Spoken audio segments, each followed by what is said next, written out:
प्यारे बच्चों, आज हम क्लास 7 की साइंस का जो हमारी बुक है क्यूरियोसिटी उसका चैप्टर नंबर 4 स्टार्ट करते हैं। The name of the chapter is the word of metals and non metals. तो अब तक हमने 3 चैप्टर इसमें पढ़ लिए हैं, उनके नोट्स साथ ही साथ चैप्टर को पूरा समझ लिया है और क्वेश्चन आंसर हमने देख लिए हैं बुक के। तो आज हम स्टार्ट करते हैं चैप्टर नंबर 4। ठीक है, तो आप लोगों ने देखा होगा जैसे बहुत सारे ऐसे मटेरियल्स होते हैं, जैसे किसी में आप खाना बनाते हैं तो कोई स्टील के हैं, कोई कॉपर के हैं, कुछ आपके पास प्लास्टिक्स के हैं, है ना, कुछ आपके पास, तो अलग अलग तरीके के मटेरियल के आपने चीजें ऑब्जेक्ट देखी हैं। तो आज हमने ये इसी चैप्टर में पढ़ना है। तो इसमें है मेटल्स एंड नॉन मेटल्स के बारे में कि मेटल्स क्या होते हैं, उनकी क्या प्रॉपर्टी है, नॉन मेटल्स क्या होते हैं और उनकी क्या प्रॉपर्टीज होती हैं। तो आइए चैप्टर स्टार्ट करते हैं। Yashwant and Anandi live in a village in Rajasthan. Yashwant and Anandi हैं, वो कहाँ रहते हैं? राजस्थान में रहते हैं। Their school had assigned them a project to learn about craftsperson who work with metal। तो उनको एक असाइनमेंट मिला है कि उनको ऐसे पर्सन के पास में जाना है जो कि क्या करते हैं, मेटल्स के साथ में वर्क करते हैं। They decided to visit the local ironsmith who practice these craft। तो वो क्या करते हैं, जो अपने आसपास के जो लोकल आयरन लोहार होते हैं, ठीक है, जो लोहे के वस्तुओं से काम करते हैं उनको कहते हैं, ठीक है, तो उनके पास जाते हैं। Yashwant and Anandi request their grandfather to accompany them. तो यशवंत और आनंदी है वो अपने दादाजी को भी अपने साथ चलने के लिए कहते हैं। They are curious to learn how these iron smith make different items of daily use, कि कैसे ये डेली यूज के आइटम को प्रिपेयर करते हैं।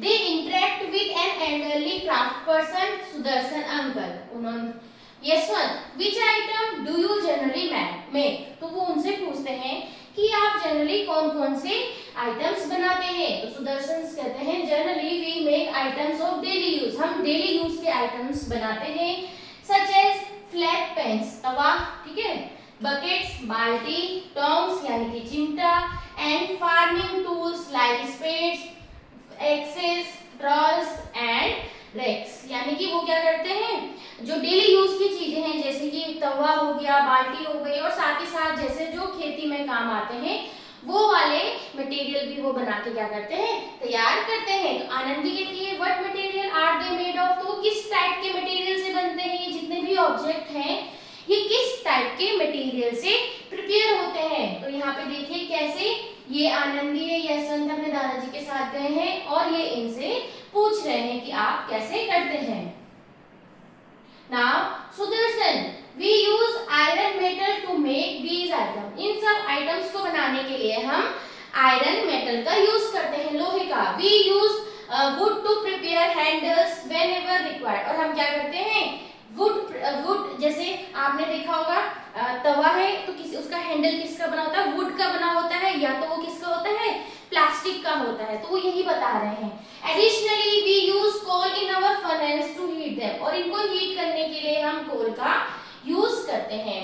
Sudarshan is heating an iron block in the furnace. तो सुदर्शन क्या है, एक आयरन ब्लॉक को क्या कर रहे हैं, हीट कर रहे हैं। It has become red hot. तो वो कैसे हो गया, एकदम लाल हो गया।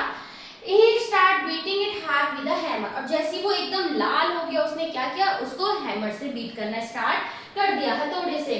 Anandi is amazed and asks। Anandi पूछती है why are you beating, आप इसमें क्यों ऐसे बीट कर रहे हैं। तो सुदर्शन हमें कहते हैं I am beating is to shape it into an X। मैं क्या कर रहा हूँ, मैं इसको इसलिए बीट कर रहा हूँ ताकि मैं इसको एक एक्स यानी कि कुल्हाड़ी के शेप में उसको बना सकूं। तो आनंदी कहती है wow a piece of iron can be beaten into a flat shape, can we do this with other metals as well. तो वो कहती है कितनी अच्छी बात है कि जो आयरन का जो आयरन है, आयरन मेटल है, कितना हार्ड होता है, लेकिन जब हमने उसको हीट किया और हम उसको बीट कर रहे हैं और क्या कर रहे हैं, हम उसको एक फ्लैट में लेकर आ रहे हैं, तो वो खुश होती है और कहती है क्या हम ऐसे और मेटल के साथ में भी कर सकते हैं। You may also have many such questions. Let us explore what else we can do with metals। अब उसने ये देखा कि कैसे इतना हार्ड मेटल है उसको गर्म किया और उसको जब बीट किया तो हमने उसको फ्लैट बना दिया। तो वो यही सोचते हैं कि वाह कितनी अच्छी बात है। तो ऐसे ही और भी कुछ क्वेश्चंस होंगे हमारे दिमाग में कि क्या हम उसको पतली शीट में तो कन्वर्ट कर रहे हैं, क्या हम उसको लॉन्ग वायर में कन्वर्ट कर सकते हैं, क्या उनसे कोई आवाज आती है, ऐसा क्यों होता है। तो ये सब हमने इस चैप्टर में पढ़ना है मेटल्स और नॉन मेटल्स के बारे में। तो प्रॉपर्टीज ऑफ मटेरियल्स, जो भी मटेरियल्स हैं उनकी प्रॉपर्टी। तो मटेरियल्स यहाँ पे बात हो रही है मेटल्स एंड नॉन मेटल्स की। किसकी बात है? Metals and non metals. ठीक है, तो जिसमें हम देख लेते हैं सबसे पहले प्रॉपर्टी है मेलेबिलिटी। सबसे पहली प्रॉपर्टी है मेलेबिलिटी। इसकी आप लोगों को डेफिनेशन से याद करनी है और हर एक चीज अच्छे से याद करनी है। ठीक है, तो सबसे पहले है मेलेबिलिटी क्या होती है। सबसे पहले इसको देखते हैं एक्टिविटी के through. Conduct this activity under the supervision of your teacher और एन एडल्ट। आपको अकेले नहीं करना है, अपने टीचर्स के या फिर कोई बड़ा हो उसके अंडर में ही आपको ये एक्टिविटी करनी है। Collect some waste pieces of copper, aluminium and iron nail, a piece of coal, a pea size lump of sulphur जिसे कि गंधक कहते हैं, and a block of wood. आपको क्या करना है, कुछ मटेरियल्स आपको कलेक्ट करने हैं। You have to collect some materials like iron, copper, aluminium, wood, sulphur, piece of sulphur है ना, एंड कोल, आयरन नेल, इन सबको आपको क्या करना है, कलेक्ट करना है। Recall the chapter material around us in the grade 6 science textbooks curiosity and observe the appearance of the above item. Are they lustrous? Also note whether they are hard or soft and record your observation. अब आपको क्या करना है, पहले भी आपने chapter से related पढ़ा होगा।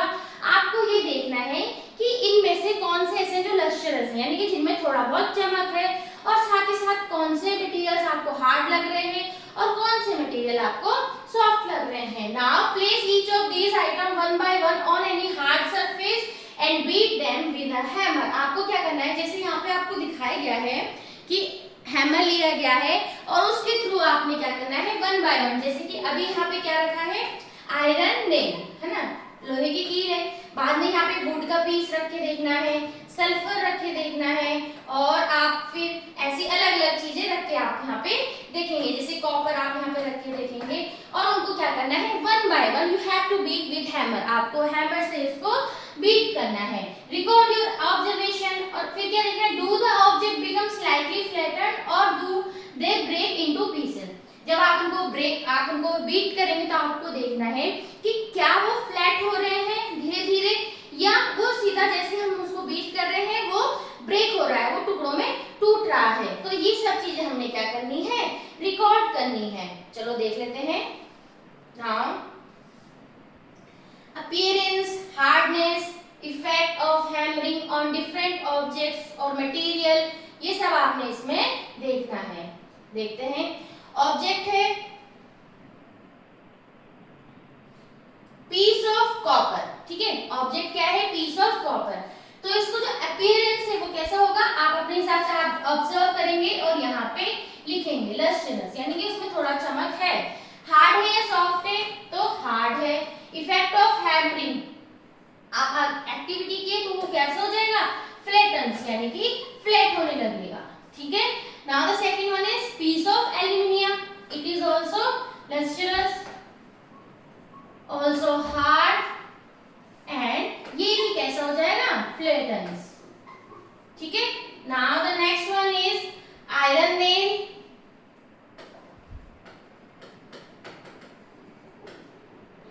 आयरन नेल भी लस्ट्रस, हार्ड एंड फ्लैटन हो जाएगी। ये तो आपने भी पढ़ा भी था ऊपर। पीस ऑफ कोल, ये कैसा है, नॉन लस्ट्रस, इसमें चमक नहीं होती है। ओके, कैसा है, सॉफ्ट होगा as comparison to above materials, and breaks into pieces, और टुकड़ों में टूट जाएगा, ब्रेक्स इनटू पीसेस।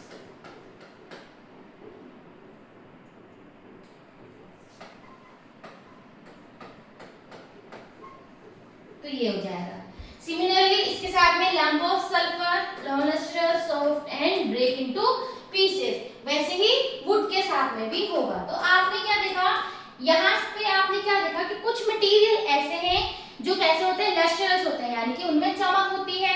अगर हम उनको क्या करते हैं, और वो हार्ड है, और अगर हम उन्हें हथौड़े से बीट करते हैं तो वो कैसे हो जाते हैं, फ्लैट हो जाते हैं। और कुछ इसके क्या है, अपोजिट है। तो देखते हैं, identify the object that are lustrous in appearance and hard. You might have observed that object made from copper, aluminium and iron are lustrous in appearance. ठीक है, ये कैसे हैं, लस्ट्रस है एंड हार्ड, और साथ ही साथ क्या है, हार्ड है। Lustre shown by metals is known as metallic lustre. ठीक है, तो जो मेटल्स आपके शो कर रहे हैं लस्टर में क्या कहते हैं, मेटेलिक लस्टर, यानी कि materials like copper, aluminium and iron are known as metals. तो जो मटेरियल्स हैं जैसे कि कॉपर, एल्यूमिनियम, ठीक है, तो ये क्या है, आयरन, ये सब है मेटल्स। ये सब क्या है, मेटल्स।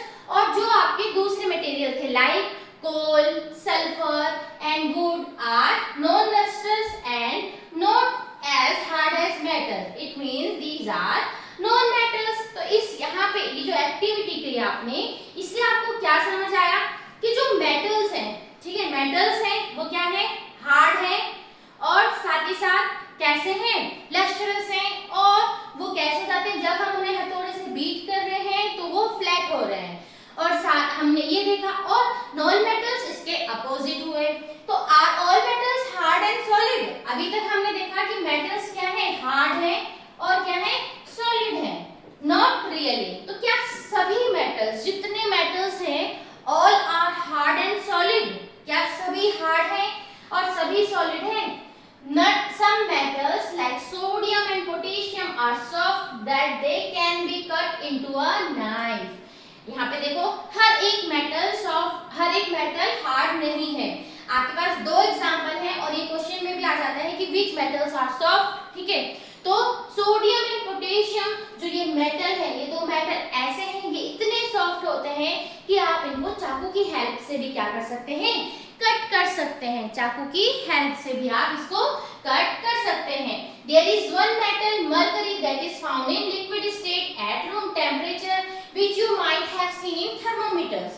और साथ ही साथ हमने बोला कि सभी सॉलिड फॉर्म में है, नहीं, एक मेटल ऐसा है यहाँ पे, क्या, मरकरी। मरकरी ऐसा है जो कि आपको रूम टेम्परेचर में किस फॉर्म में मिलता है, लिक्विड फॉर्म में, जो कि थर्मोमीटर में भी आपने देखा होगा।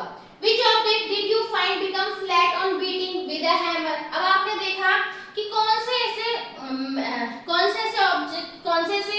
ऑब्जेक्ट थे जिनको आपने हैमर से बीट किया तो फ्लैट हो रहे थे। तो उसमें था हमारा आयरन नेल हो गया, कॉपर हो गया, एल्यूमिनियम हो गया। तो you must have observed the objects such as piece of copper and iron nail and a piece of aluminium become flat when beaten, whereas other object or material behave differently. This property by which materials can be beaten into thin sheets is called malleability. तो हमारा topic ही था starting में कि malleability। तो malleability क्या होती है, अगर हम किसी ऑब्जेक्ट को हैमर से बीट कर रहे हैं और अगर वो फ्लैट, उसकी जो किसमें कन्वर्ट हो रहा है, वो थिन शीट में कन्वर्ट हो रहा है। अगर हम उसे धीरे धीरे फ्लैट करके थिन शीट में कन्वर्ट कर रहे हैं, इस प्रॉपर्टी को हम क्या कहते हैं, मेलेबिलिटी। इसको ही हम क्या कहते हैं, मेलेबिलिटी। तो मेलेबिलिटी क्या है कि property by which materials can be beaten into thin sheet is called malleability. ऐसी प्रॉपर्टी मटेरियल्स की जिसके थ्रू हम उसको थिन शीट में कन्वर्ट कर सकते हैं, this property is known as malleability. हम उसको क्या कहते हैं, malleability. Most metal possess this property. Can you give some example of metal sheet?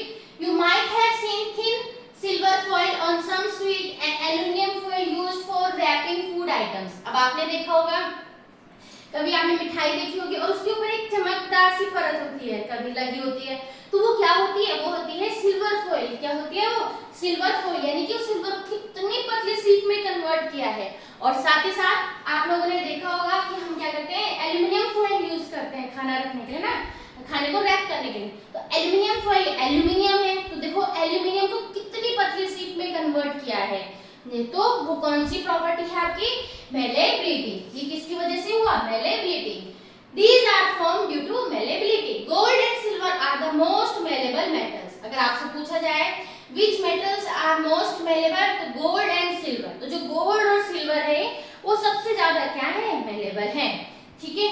Now a piece of coal और लम्प और sulphur does not show this behaviour, they break into pieces and are said to be brittle. तो अब जो ये है, जो हमारे थे कोल हो गया, सल्फर हो गया, वुड हो गया, वो ये प्रॉपर्टी शो नहीं कर रहे हैं। कौन सी प्रॉपर्टी? मेलेबिलिटी। वो क्या कर रहे हैं?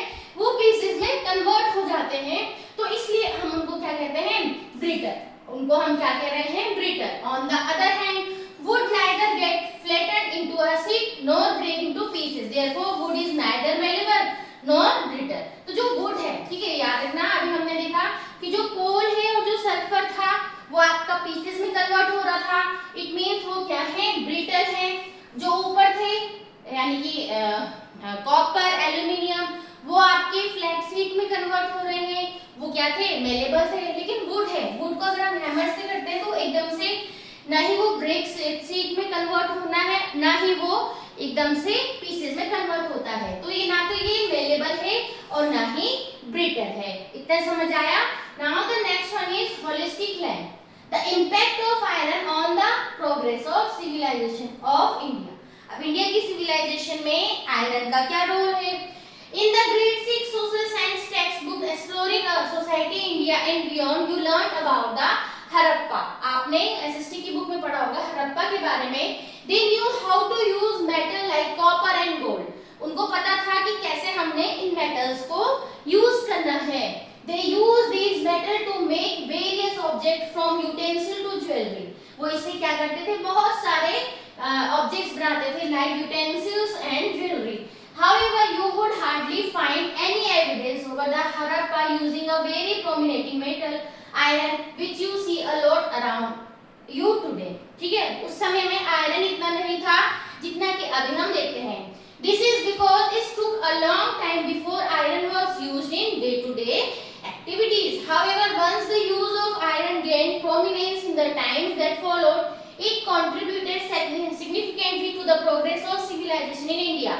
For instance, due to its strength, agricultural tools like ploughs made from iron were much superior to those used previously।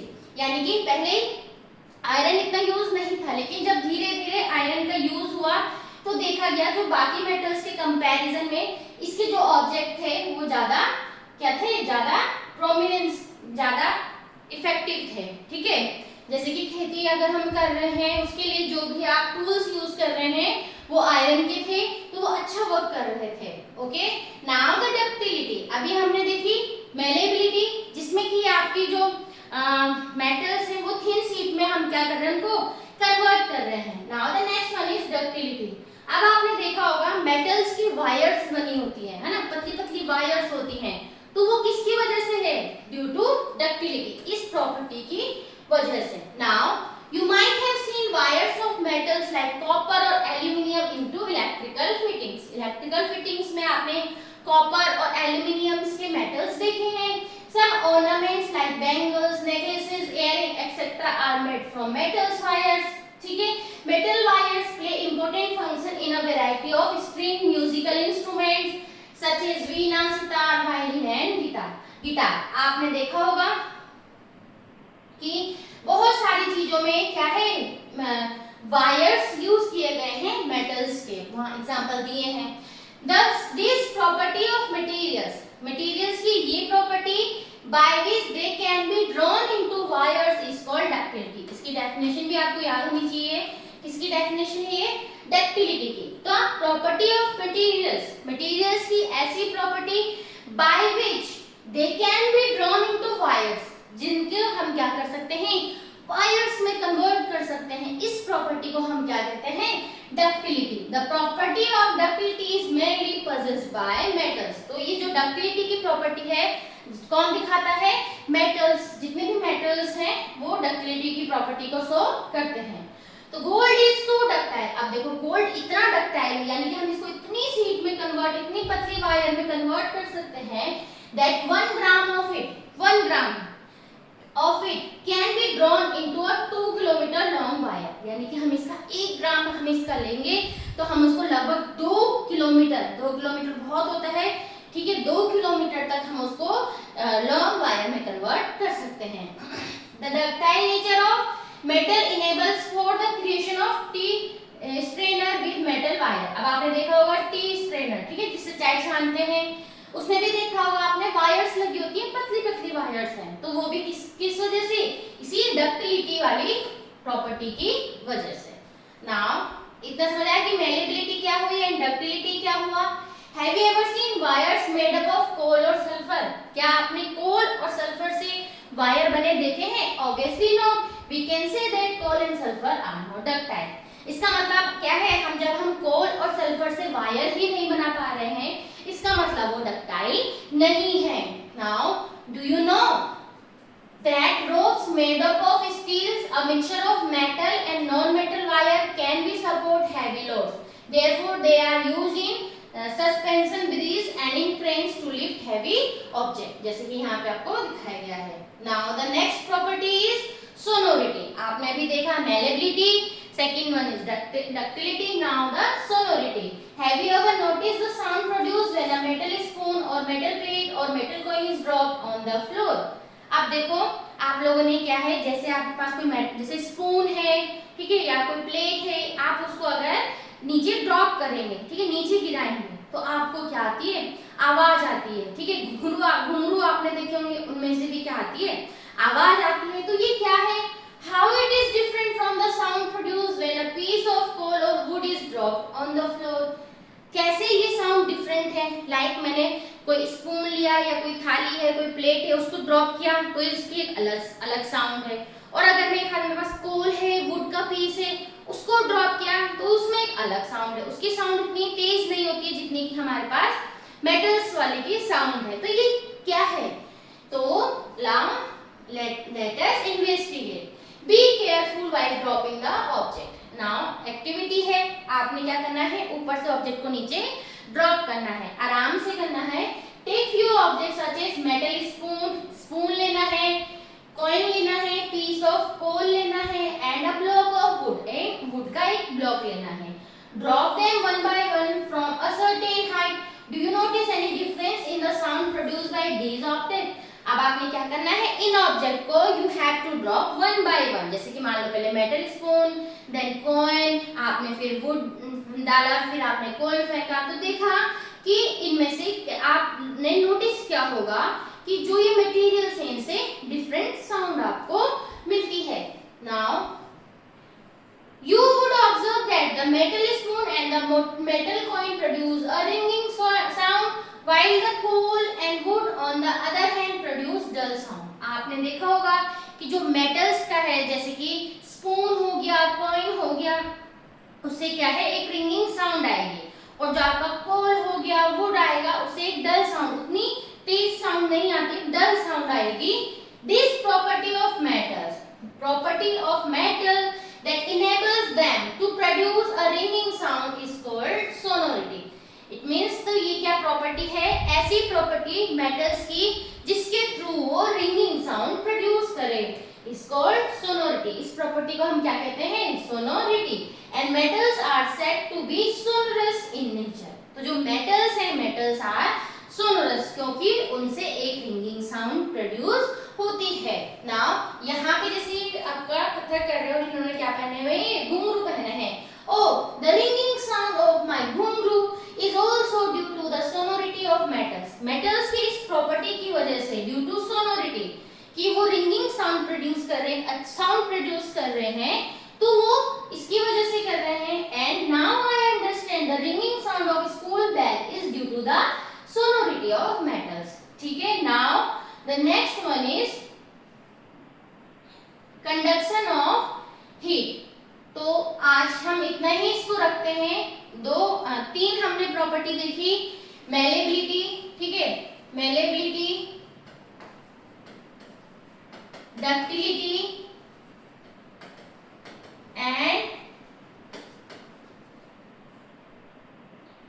And sonority, ठीक है, ये प्रॉपर्टी हमने देखी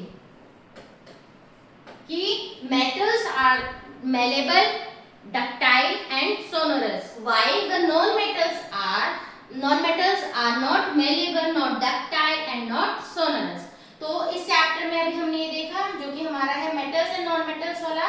नेक्स्ट हम इसमें देखेंगे conduction of heat, conduction of electricity, ठीक है, एक इसमें मेटल्स में और नॉन मेटल्स में conduction of heat and electricity next video में देखेंगे। तब तक के लिए इतना ही। समझ आए please like share and subscribe. तब तक के लिए धन्यवाद।